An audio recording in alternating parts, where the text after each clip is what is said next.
A paz do Senhor a todos. Hoje, como é um dia especial, um dia de Páscoa, né? Hoje, dia 4 de abril, o dia efetivamente da comemoração, da celebração do dia de Páscoa, e começou às 6 da manhã e vai até às 6 da manhã do próximo dia. Eu queria pontuar algumas coisas interessantes que eu tenho ouvido a respeito dessa questão da Páscoa, né? E a gente está começando um novo ciclo de festas, né? Esse ciclo começa justamente com a festa, que é a festa de Páscoa, e nós teremos daí para frente mais as outras celebrações que virão.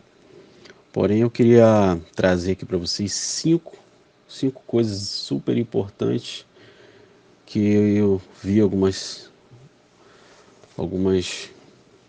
pessoas falando a respeito da festa de Páscoa e que eu acho pontos importantes para poder eu estar falando aqui, que é importante frisar para que a gente não venha errar no entendimento daquilo que Deus colocou para nós com relacionado a essa questão da celebração de Páscoa e até de outras festas. E desses 5 pontos, eu desejo que você fique até o final e ouça esse áudio até o final, porque o quinto ponto que eu vou falar aqui é talvez o mais importante, porque eu não vejo ninguém, mas ninguém falar a respeito deles. Todas as pessoas que eu ouço falar, elas pulam esse ponto e não falam a respeito dele, né? Não sei por que motivo, não sei se é porque elas não observam, não olham, não se atentam para isso, né? Mas elas preferem não ver essa questão. E vocês vão entender muito bem o que eu estou falando. Então, como eu estou dizendo aqui, se iniciou o ano bíblico, conforme a palavra do Senhor nos ensina, né? Se começou um novo ano bíblico, então começa também um dia 14, né, que hoje é dia 14 de Abib, né? Dia 14 de Abib, dia 4 de abril é a festa de Páscoa hoje. Então, a partir daí você vai começar a contar um novo ciclo de festa.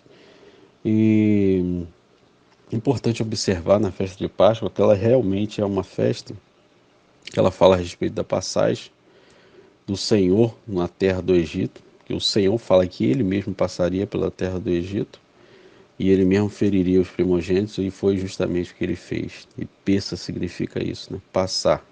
Passagem de onde? Passou por cima. Passou por cima por quê? Porque existia uma marca nas casas, e essa marca era uma lembrança da obediência que eles tiveram ao Senhor em marcar os umbrais das portas deles para que eles não pudessem ser atingidos pela passagem do anjo que viria e mataria os primogênitos do Egito. Então, uma das cinco pontos aqui que eu vou frisar nesse áudio, eu vou frisar esses pontos porque eu vejo pessoas falando de forma errada com relação a essa questão da Páscoa. E basta você ler o que está escrito para você entender o que Deus determinou com relação a essas festas. E muitas vezes parece que algumas pessoas não leem, não observam o que está escrito, falam sem entender, sem compreender completamente o que Deus determinou na sua palavra. E um desses primeiros pontos que eu quero frisar é o seguinte: a festa de Páscoa, ela foi determinada para eles, para os israelitas, né? Para que eles pudessem separar um cordeiro ao Senhor no dia 10 de Abib, e do dia 10 até o 14º dia, eles observariam esse cordeiro para ver se ele não tinha nenhum defeito, tá? Então a separação do cordeiro começava no dia 10, não começava antes, tá?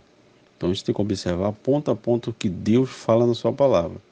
Ele mandou que separasse o cordeiro no dia 10. Então eles ficavam observando o cordeiro até o dia 14º dia, no final da tarde, onde eles, né, imolariam o cordeiro para a festa que seria ao anoitecer. tá? Então, até o 14º dia eles estariam observando o cordeiro. Então, isso está lá escrito na palavra do Senhor, no Êxodo 12, versículo 3. Versículo 3. Que eles separariam o cordeiro e observaria ele até o 14º dia. Isso prefigurava o quê? Isso estava apontando para o quê? Ele estava apontando para, claro, a Páscoa aponta para o sacrifício de Jesus, que é a morte do cordeiro, substituição daquilo que é aquele que é pecador pelo justo, né? Então, o que acontece? Quando isso vem a se cumprir, essa separação, né? E você observaria ali o cordeiro se ele tinha algum defeito, que ele não poderia, não tinha que ter nenhum defeito, não poderia ter defeito nenhum, não poderia ser coxo, não poderia ter nada que pudesse atrapalhar o dia do sacrifício, mas que ele pudesse ser perfeito. E isso prefigurava na tipologia Jesus Cristo quando ele entra no templo e ele pergunta ali aos fariseus, aqueles que estavam em volta dele, no capítulo 8 de João, que ele pergunta se alguém acusa ele de algum pecado, e ele estava cumprindo a profecia que dizia que tinha que separar o cordeiro e que o cordeiro não tivesse defeito algum. Quando ele pergunta se ele tinha algum pecado para eles e eles não podiam responder ele, não podiam acusar ele de nenhum pecado, ele está dizendo, é como se ele dissesse assim: eu então sou o cordeiro perfeito, separado para esse momento, para essa hora. Jesus estava cumprindo a palavra que foi dita. O cordeiro não pode ter defeito, não pode ter pecado. Então Jesus cumpriu isso cabalmente. Esse é o primeiro ponto, tá? Separação do cordeiro. Não era separado 14 dias, ficava observando 14 dias, não. No dia 10 era separado e observado até o dia 14. Perfeito? O segundo ponto, né, que eu vejo falando errado é que as pessoas se atêm a fatos históricos e não lê o que a Bíblia diz sobre a festa. É isso que eu fico tentando. Eu acho que as pessoas tentam, tem gente que tenta. É o seguinte: se basear em fato histórico para poder embasar aquilo que ela não quer fazer. Então ela se baseia no fato histórico, não no que a Bíblia diz, não o que Deus determinou. Entendeu? Então ela se baseia no fato histórico. Entendeu? E lê o que o fato histórico diz. Entendeu? Então o fato histórico para a gente não é mais importante do que o que está escrito na Bíblia, do que Deus determinou na palavra dele. Então a Bíblia fala, o ponto número 2 que eu quero frisar para vocês aqui nesse áudio, que são esses pontos importantes de 5 pontos, e o quinto é o mais importante, que você fica até o final para ouvir. Esse segundo ponto é o fato de que a festa de pães ázimos, que vem após a festa de Páscoa, que é a segunda festa a ser celebrada, né, ela não vem antes. O que vem sendo dito por aí, por pastor conhecido, né, por ser conhecido, as pessoas de repente vão dar mais ouvido, vão prestar atenção no que está falando, mas nem sempre o que se está falando é a realidade do que está escrito. Então preste bem atenção. A Bíblia diz que a festa de pães ázimos deveria ser celebrada 7 dias após a festa de Páscoa, não antes. Em nenhum momento no Novo Testamento existe alguma descrição ou alguma sinalização de que a festa de pães ázimos foi celebrada por Jesus antes do dia da Páscoa. Não existe sinalização nenhuma disso. E o que a Bíblia diz para a gente no livro de Êxodo é que a festa de pães ázimos seria celebrada 7 dias após o dia 14. Êxodo capítulo 12, versículo 18, você pode ler lá comigo. No primeiro mês, ao 14 dias do mês, vamos supor, hoje é dia 14 de Abíb, né? Dia 14 de Abíb, dia de celebração da festa de Páscoa. Após esse dia 14, que seria o dia 15, que é o grande Shabat, você começaria a contar a semana de Ázimos, que são 7 dias. Então a própria palavra de Deus em Êxodo 12, 18 diz assim: no primeiro mês, né, primeiro mês do ano, que nós estamos no primeiro mês do ano, ao 14 dias do mês, hoje dia 14, à tarde, comereis pães asmos até o dia 21 do mês à tarde. Ou seja, é a palavra de Deus que está dizendo que a festa de pães asmos é celebrada após a festa de Páscoa. Após, não é antes. Não é antes. Então preste bem atenção do que essas pessoas falam. Ao dar estudo sobre Páscoa, falando de coisas que não entende. É melhor continuar falando sobre o Novo Testamento que entende, do que tentar falar de coisas que não entende. Então a Bíblia está dizendo aqui. Então você pega um fato histórico e você quer se basear em fato histórico para você mudar o contexto do que a Bíblia está dizendo, que pães asmos se comemora após o dia 15, após o dia 14. Então você tinha aqui, segundo o Êxodo 12, 18, dia 14, celebração de Páscoa, no dia 15 você começa a contar 7 dias de asmos, né? 15, 16, 17, 18, 19, 20 e 21. É o que a Bíblia está dizendo, você vai celebrar até o dia 21. Então é interessante você notar o seguinte, é que você começa a comer pão asmo no 14º dia. Aí você come no 14º dia, no 15º, no 16º, no 17º, né? No 18º, no 19º, no 20º e no 21º. E é interessante que é um ciclo de 8 dias. É muito interessante essa questão dos 8 dias na Bíblia. Mas é interessante também você notar que a festa de pães asmos, dia 14 de Abib, no dia 15 você começa a contar a semana de Asmos, que é a festa de Asmos, separada da festa de Páscoa. Entenda isso. Só que se você observar, o asmo ele começa a ser comido no 14º dia. E depois você continua entrando em asmo, você continua na semana de asmo comendo pão asmo. Você entende? Fechando um ciclo de 8 dias. Você tem os 7 dias, mais o 8º, que é o 14º dia, né, que é o dia 14 de Abib. Então você fecha um ciclo de 8 dias comendo pão asmo. Bem interessante você observar esses detalhes que a Bíblia nos traz. Então é importante a gente observar isso. Esse é o segundo ponto que eu queria tratar, né? Que a festa de pão asmo, ela não é celebrada antes de Páscoa. Ela é celebrada após. É a segunda festa, é depois, no dia 15. Dia 15 você começa a contar. Do dia 15 até o dia 21 você tem a festa de pães asmos. Ok? Então isso são coisas que você vai ouvir isso aí.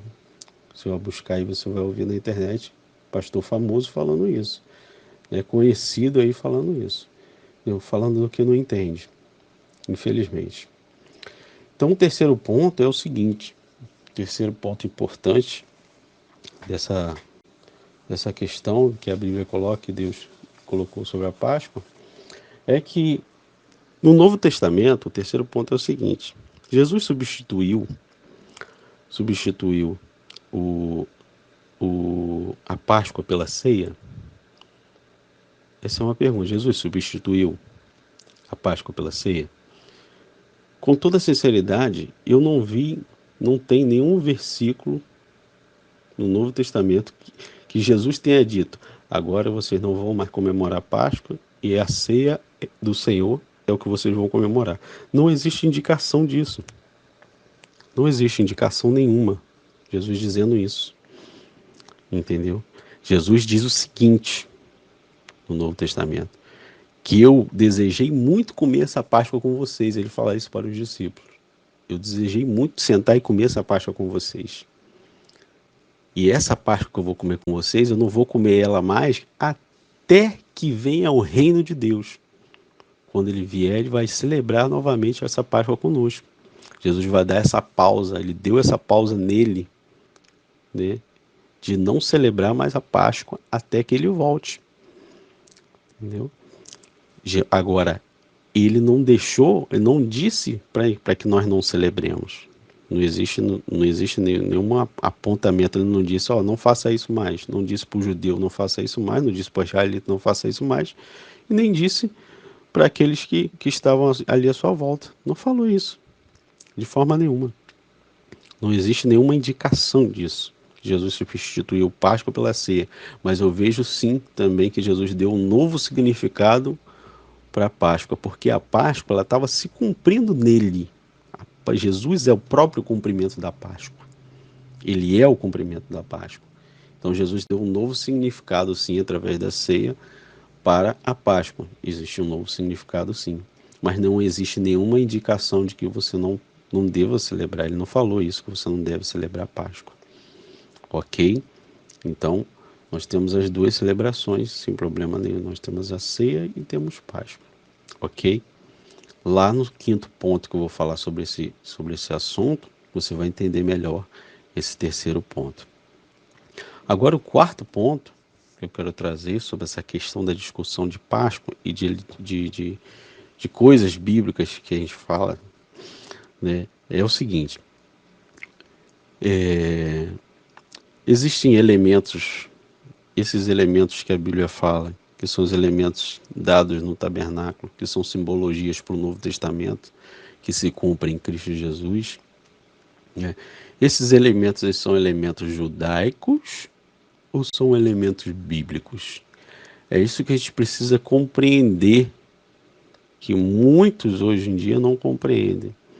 Eles querem colocar coisas que são coisas bíblicas como se fossem coisas judaicas.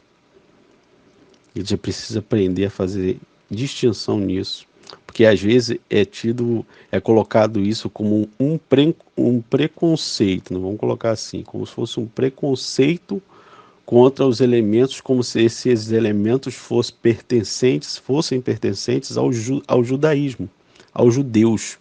Esses elementos, eles não pertencem aos judeus. Esses elementos são elementos de Deus. A Bíblia diz que ele aprove a Deus entregar os seus oráculos para que os israelitas guardassem esses oráculos, tá? E esses oráculos fossem ali preservados por eles. Mas esses elementos não são elementos pertencentes a eles. Esses elementos são pertencentes a Deus. Esses elementos pertencem a Deus, não pertencem a homem. O fato de Deus dar uma responsabilidade para alguém não significa que aquilo é dele, não. Isso pertence a Deus, foi dado por Deus. Igual por exemplo, a parábola dos talentos. Deus deu os talentos? Deu, mas esses talentos não pertencem a quem recebeu. Esse talento pertence àquele que vai vir buscar o talento. É diferente, tá? Diferente. Então, os elementos, por exemplo, que eu estou falando, os elementos que foram dados, como, por exemplo, o altar de incenso, o candelabro, né? O candelabro que é a menorá, as trombetas de prata, o chofar, a bacia de bronze. Então, esses elementos que são elementos que Deus colocou como simbolismo dentro do tabernáculo para que pudesse ensinar e instruir o povo, eles são elementos que são elementos de Deus, não são elementos judaicos. As pessoas confundem as coisas. As pessoas confundem as coisas. Por puro preconceito contra judeus e contra a religião judaica que existe, é claro, a religião judaica existe, isso é inegável, tá? Mas esses elementos que foram dados para que eles pudessem preservar e cuidar, são elementos de Deus, são coisas de Deus, não são coisas de judaísmo. É preciso fazer distinção nessas coisas. Então, quando alguém muito famoso diz assim, você deve evitar introduzir elementos judaicos no nosso meio, olha só o que a pessoa está falando, gente, pelo amor de Deus. Presta atenção no que essa pessoa está falando. Não introduzir elementos judaicos, olha só, na própria frase da pessoa está implícito um preconceito pela religião judaica atrelado àquilo que Deus ordenou. Você entende? Então, o que acontece é o seguinte, não vou colocar elementos judaicos no nosso meio, a gente não pode introduzir elementos judaicos dentro da igreja. Ok, perfeito então, não podemos fazer isso. Mas se a gente não pode usar elementos bíblicos que Deus deu, como, por exemplo, o candelabro, que representa os 7 Espíritos de Deus, que são os 7 Espíritos de Deus que estão lá em Isaías 11:2, o Espírito de temor, o Espírito de conhecimento, de sabedoria, de entendimento, temor do Senhor, essas coisas que são de Deus, que não é do judaísmo, a gente não deve introduzir dentro da igreja para poder lembrar, porque é um símbolo, o candelabro, a menorá, é um símbolo de lembrar, para a gente lembrar dos 7 Espíritos de Deus. É um símbolo que Deus deixou, que Deus colocou, que está lá no livro de Apocalipse, está lá no livro do Antigo Testamento. Então é um símbolo de Deus, não é um símbolo do judaísmo. Então tudo bem, a gente não pode usar isso. A gente vai usar o quê? Vai colocar o quê? Vamos colocar o quê dentro da igreja? Vamos colocar árvore de Natal? Para poder lembrar do que a árvore de Natal? Lembra o que na Bíblia? Vamos colocar luz de Natal dentro da igreja? Luz de Natal lembra o quê? O que luz de Natal lembra, biblicamente?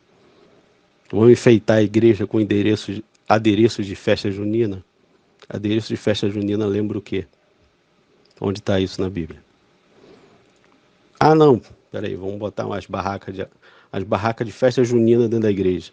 Vamos espalhar do lado de fora da igreja e vamos fazer uma festa junina. Isso é bíblico? Ah, não. Isso não serve. Então tá bom. Vamos pintar a igreja de preto, então, para deixar a igreja mais bonita e vamos colocar umas luzes coloridas. Bem bonito. Para lembrar o quê? Vai lembrar o quê? Você vai lembrar do quê? Você vai botar a igreja toda de preto, vai colocar umas luzes coloridas, piscando. Você vai lembrar de quê? Então a gente não pode colocar elementos que são elementos de Deus, que Deus deu ao seu povo para que ele pudesse lembrar, e que são elementos proféticos, que tratam de profecia. A gente não pode colocar dentro da igreja, porque vai lembrar o judaísmo. Olha só o que essas pessoas falam, gente. Vai fazer o quê? Vai colocar essas coisas que eu falei? Vou colocar borboleta dentro da igreja, para lembrar a nova era, para tirar foto bonita. Colocar o quê? Água ungida, sal grosso. Então são essas coisas que não dá para entender. O povo de Deus, ele não tem entendimento das coisas. Não entende o que é bíblico e do que é religioso. Não faz distinção entre o que é religioso e o que é bíblico. O que é de Deus. Não consegue fazer distinção. Então é melhor a pessoa ficar falando só sobre o Novo Testamento, que entende. Às vezes é melhor você se ater ao Novo Testamento, que você entende, do que você falar do Antigo Testamento se você não compreende totalmente. Esse que é o problema. Esse que é o problema. Esse é o quarto ponto que eu queria falar. Então você analise por si só e leia o que está escrito. E vê se tem condição de ser assim, dessa maneira. Você deixar de observar símbolos que são símbolos bíblicos que Deus deixou, um altar de incenso, um candelabro, um chofar, uma bacia de bronze, né? E esses elementos que são elementos que lembram você que você precisa se purificar, que você precisa entrar na presença dele com santidade, que você precisa orar, buscar ele através do altar de incenso, para poder colocar o quê? Vou colocar outra coisa dentro da igreja? Luz de Natal? Chegar o Natal, celebrar o Natal, vou colocar a árvore de Natal dentro da igreja? Como todo mundo faz? Não consigo entender isso. Sinceramente, eu não consigo. Tá? Então, o quinto e último ponto, que é o mais importante, dessas coisas todas que você não vê as pessoas falando, você não vê. Eles pulam isso. Pulam esse entendimento, essa compreensão, justamente para poder colocar de lado coisas que Deus determinou, que Deus falou. Entende? Então, uma das coisas que Deus fala a respeito das suas festas, que é esse quinto ponto que eu queria falar, que é o mais importante, que ninguém comenta, que ninguém fala, é sobre o que Deus diz na sua palavra, em Êxodo 12, versículo 14, que ele diz que essa festa, que esse dia, 14º dia, seria um memorial eterno. O que você entende por eterno? Para sempre. Eterno é para sempre. Este será uma memória. Vocês vão celebrar por festa ao Senhor. Nas vossas gerações celebrareis por estatuto perpétuo, para sempre. Para sempre. O interessante também aqui nesse versículo, no finalzinho do versículo, lá no original hebraico, diz que ele é um mandamento que chama de Ruká. Ruká significa um mandamento que é uma celebração fixa, uma celebração que é uma celebração que deve ser promulgada, é algo prescrito por Deus que deve ser devido e deve ser feito, uma ordenança que deve ser fixa. Ordenança fixa, uma ordem fixa.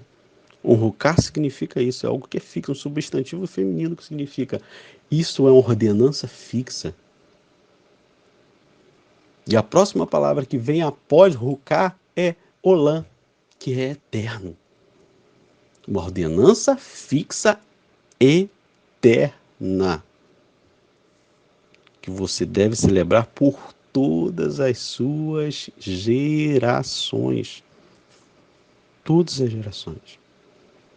Aí sabe o que as pessoas pegam e fazem? Pula essa parte, porque é melhor. O que aconteceu com a Páscoa? A Páscoa, Jesus veio e cumpriu a Páscoa, porque ele era o Cordeiro perfeito, puro, imaculado, morreu na cruz do Calvário na hora certa, crucificado às 9 horas da manhã, às 9 horas da manhã, às 3 horas da tarde ele morre, conforme dizia a profecia. Cumpriu cabalmente, dia 14 de abril. O que essa festa vira agora? Ela acaba? Não, ela não acaba.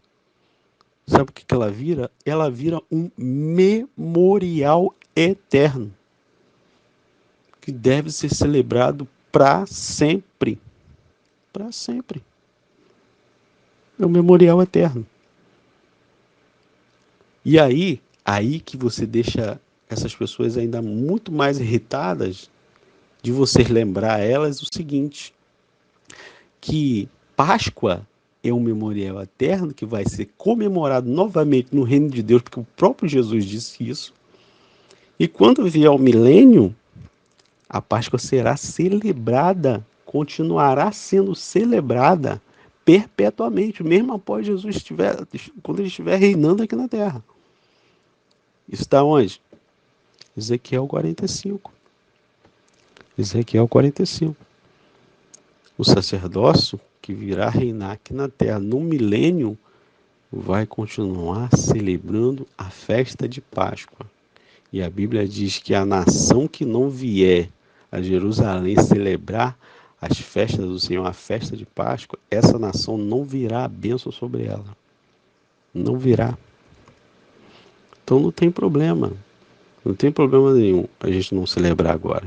A gente pode não celebrar. Tem que a Bíblia diz o seguinte, né? Que se um celebra, é o que Paulo escreve sobre isso, é muito interessante, que Paulo fala que aquele que celebra para o Senhor, e aquele que não celebra também não celebra para o Senhor. Mas no final das contas, lá no milênio, os dois vão ter que celebrar. Os dois vão ter que celebrar. Um pode não celebrar agora, o outro celebra. Mas no final das contas, quando chegar o milênio, os dois vão celebrar. Quem não celebra hoje, lá no milênio vai ter que celebrar. Isso não é inevitável.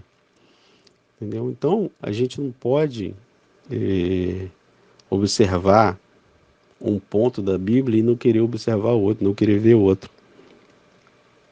Entendeu? Por conta de querer justificar o não fazer. Entende? Então, essas festas estão aí, são as festas do Senhor. Essas festas são festas fixas, memorial eterno, deve ser celebrado por todas as gerações. E aquele que, na época dos israelitas, que não eram circuncidados, eles tinham que se circuncidar para poder celebrar a festa de Páscoa, porque estava no meio do povo de Israel. Hoje essa circuncisão é o quê? A circuncisão é aquele que é circuncidado no Espírito, gerado, nascido de novo da palavra e do Espírito. Essa circuncisão é a circuncisão que Deus falava, essa aliança que Deus trouxe sobre Abraão, é a aliança que Jesus fez em nossos corações. Quando ele disse lá para Nicodemos, você tem que nascer da água do Espírito. Se você não nascer da água do Espírito, de forma nenhuma você vai herdar o reino dos céus. Nicodemo perguntou: como é que eu faço isso? Ah, Nicodemo, isso aí para o homem é impossível, mas para Deus, né, tudo é possível. Então, é necessário que a gente nasça e seja circuncidado em nosso coração para que a gente possa ter parte nessa mesa, seja na mesa da ceia, seja na mesa da Páscoa. Então, essa circuncisão só quem pode fazer é o Espírito Santo. Então, esses são os pontos que eu queria trazer com relação a essa questão da Páscoa. E se você quiser saber mais sobre Páscoa, nós temos lá no nosso canal um vídeo sobre isso, falando sobre isso, mais detalhes sobre a Páscoa. E com certeza vai ser uma bênção para a sua vida também. Amém? Que Deus possa abençoar você e a sua família.